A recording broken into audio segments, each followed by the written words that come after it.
राधे राधे भक्तजनों को राधे राधे। आज रविवार है, सूर्यदेव भगवान की पूजा करें। नंगे बदन, ठंड पड़ रही है इस समय तो नंगे बदन हो नहीं सकता है, मगर एक बनियान पहन के हल्के से बालों को नम रखें, हल्का सा नम, और सूर्य भगवान पर जल चढ़ाएं। जल की धार के अंदर सूर्य भगवान के दर्शन करें और अपनी मनोकामना कहें। और जल के अंदर गंगा जल और गुड़ जरूर डालें। खाली जल कभी भी नहीं चढ़ाते हैं। इससे आप करिए, इससे आपको फ़ायदा होगा।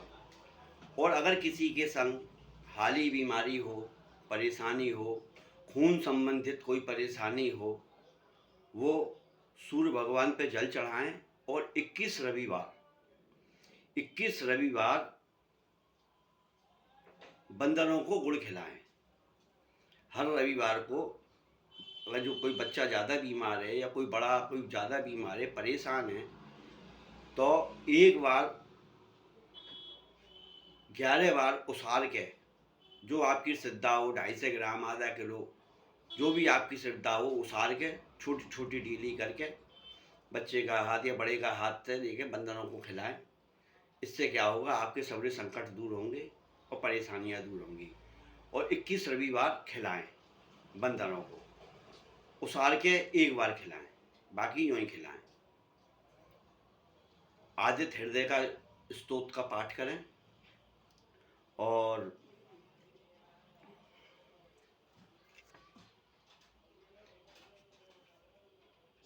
बीमारी से बचने के लिए उत्तर की तरफ मुख करके सोएं। उत्तर की तरफ मुख करके सोएंगे, दक्षिण की तरफ सिर हो जाएगा, उत्तर की तरफ तुम्हारे पैर हो जाएंगे। उत्तर की तरफ मुख करके सोने से बीमारी खत्म हो जाती है। और एक आपको मैं शोध करने के बाद बीज मंत्र है, बड़ा मंत्र आप नहीं बोल पाएंगे, त्रुटि हो जाएगी, इसलिए बीज मंत्र है। वो बीज मंत्र बहुत सरल है, हर एक कोई बोल सकता है, पढ़ा लिखा बोल सकता है और बिना पढ़ा लिखा भी बोल सकता है। वो मंत्र का उच्चारण करें, ओम हम ह्रीं होम सः सूर्याय नमः। ओम हम ह्रीं होम सः सूर्याय नमः। इस मंत्र की 1 माला, 2 माला, 3 माला, 5 माला, ये 7000 जाप होने चाहिए। आप नित्य अपने हिसाब देख लो और इसको करो, इससे आपको बहुत जल्दी आराम मिलेगा। जो आप उपचार कर रहे हैं वो आप उपचार करिए, मगर इस काम को ज़रूर करिए। इससे आपको 100% क्या 101% फ़ायदा होगा। अब मैं आपको एक छोटी सी लघु कथा सुना रहा हूँ सुखदेव जी की। सुखदेव जी कौन थे? सुखदेव जी भगवान शिव और माता पार्वती दोनों जने गुफा में बैठे हुए थे। तो शिव जी ने कही, माता पार्वती ने कही, उन्हें भोलेनाथ को सुनाओ। उन्हें क्या सुनना चाहती है? उन्हें कोई अच्छी चीज़ सुनाओ।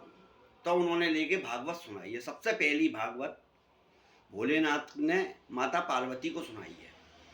तब भोलेनाथ जी ने भागवत सुनाई है, अमर कथा जिसे कहते हैं, अमर कथा। बाद में इनका नाम भागवत जी पड़ा, पहले अमर कथा थी ये। अमर कथा सुनाई है। सुनाने के बाद अब पार्वती जी को नींद आ गई। अब हुंकारा चल रहा था। जब वो हुंकारा चल रहा था तो भोले बाबा ने देखा तो हुंकारा कौन भर रहा है, माँ जी तो पार्वती जी तो सो गई। देखा तो ऊपर बैठा हुआ एक तोता था, वो हूँ हूँ हूँ कर रहा था। तोता जो वो तोता हूँ कर रहा था, तो उन्होंने देखा, उन्होंने कहा ये तोता। उन्हें गुस्सा आ गई। वो लेके तोता भागा डर के मारे। तोती थी मादा। तो वो भागी भागी भागी भागी भागी भय के मारे सो इतने में आ गए नारद जी। नारद जी बोले, क्यों मार रहे हो उसको, बेचारी को? इसने आपकी कथा सुनी है। ये कबूतर कबूतरी ने भी सुनी और तोते ने भी सुनी। तो सुनी तो भय के मारे, तोती थी गर्भवती, तो भय के मारे उसका गर्भ गिर गया। नीचे वेद व्यास जी की पत्नी पूजा सेवा कर रही थी। अब उनके ऊपर वो अंडा आके तोते का गिरा। अब वो पता नहीं कैसे क्या वो माता जी के पेट में चला गया। पेट में जाने के बाद अब वो अंडा है ना धीरे धीरे धीरे धीरे धीरे धीरे बच्चा होने लगा।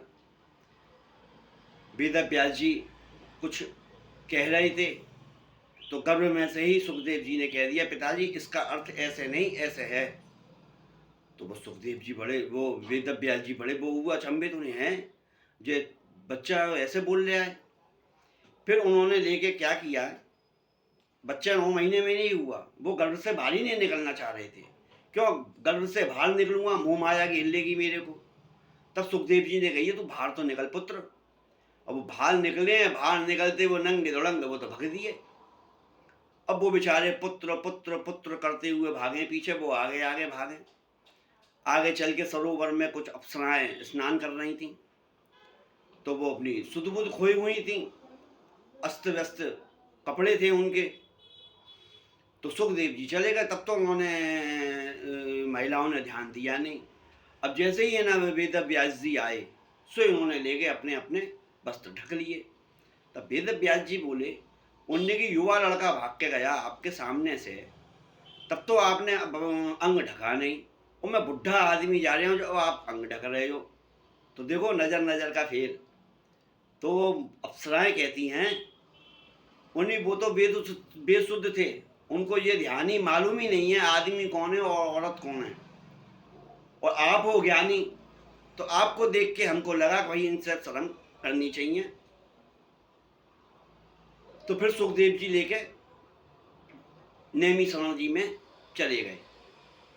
माँ अपने अपने भगवान की कथा कहने लगे प्रभु के, क्योंकि वो तो स्वयं ज्ञानी थे, महादेव जी से सुनी थी उन्होंने भागवत। कहने लगे, इधर परीक्षित जी को श्राप लग गया था, तो इधर परीक्षित जी उनसे सुनने आए थे सुखदेव जी से कथा। तो सबसे पहली कथा कही थी भगवान शिव ने माता पार्वती जी से, फिर दूसरी कथा कही सुखदेव जी ने राजा परीक्षित से, और फिर तीसरी कथा कही है सनकादिक ऋषियों ने। ये भागवत 3 जगह बची है, और ये भागवत ऐसे नहीं बची है जैसे ये आज बचे रही है। 3 पहर का विश्राम होता था बस इसके अंदर, 1 पहर का विश्राम होता था इसके अंदर। 1 पहर का विश्राम होने के बाद बाकी फिर भागवत चलती रहती थी, और 7 दिन लगातार चली है। 7 दिन में जाके परीक्षित जी की मुक्ति हुई। इसका मेरा कथा का मतलब ये है, आदमी की जिंदगी मात्र 7 दिन की है। कौन से 7 दिन ये पता नहीं, मगर वो हर एक इंसान को ये सोचना चाहिए 7 दिन में मैं मरने वाला हूँ, मैं अपना आचरण अपना व्यवहार दूसरे के प्रति अच्छा रखूँ। अब कौन से वो 7 दिन हैं ये हमें नहीं मालूम। हम तो ये कहते हैं 7 दिन आप प्रभु का स्मरण करें, भगवान का भजन करें। पता नहीं कौन सा हमारा आखिरी 7वां दिन हो, पूजा सेवा करें, आनंद में रहें और मस्त रहें, और कभी भी किसी का जीना तो खाएं, शरीर को स्वस्थ रखें, मस्त रखें। जब सुखदेव जी ने कथा कह दी, चले गए, परीक्षित जी की मुक्ति हो गई, सब अपने आनंद में हो गए। तो इन कथाओं से जो पहले कथा हो चुकी है, तो उसमें ये नहीं कहा गया है ऐसे करो, उसमें ये कहा गया है ऐसा मत करो। क्यों ऐसा करोगे, इसका देखो ऐसा गलत परिणाम होगा। तुम देखो जुआ मत खेलो, क्यों जुआ खेलोगे तो देखो अपना राजपाट हार जाओगे। चलो जुआ खेलो, खेल लेना, मैं कभी भी अपनी घरवाली दाव पे मत लगा देना। ये पांडवों से लेके सीखा, तो द्रौपदी उन्होंने दाव पे लगा दी थी। इसीलिए आदमी को हमेशा सावधान सुरक्षित रहना चाहिए, और हर समय प्रभु का स्मरण करते रहना चाहिए। सूर्य भगवान की आराधना करें, भक्ति करें, सच्चे मन से करें, चाहे थोड़ी देर करें, मगर करें अपने पूरे एंगल को मिला के। ये नहीं है माला माला अलग चल रही है, ध्यान कहीं अलग चल रहा है, मंत्र अलग चल रहा है। जब ये तीनों एक जगह आ जाएंगी तो ही तुम्हारा काम हो जाएगा। राधे कृष्ण। आज के आनंद की जय हो। सुरेंद्र वर्मा शास्त्री यूट्यूब चैनल पर लाइक करें, सब्सक्राइब करें, फॉलो करें, आगे भेजें, किसी को फ़ायदा हो, मेरी बात अच्छी लगे। जय श्री कृष्ण। राधे राधे।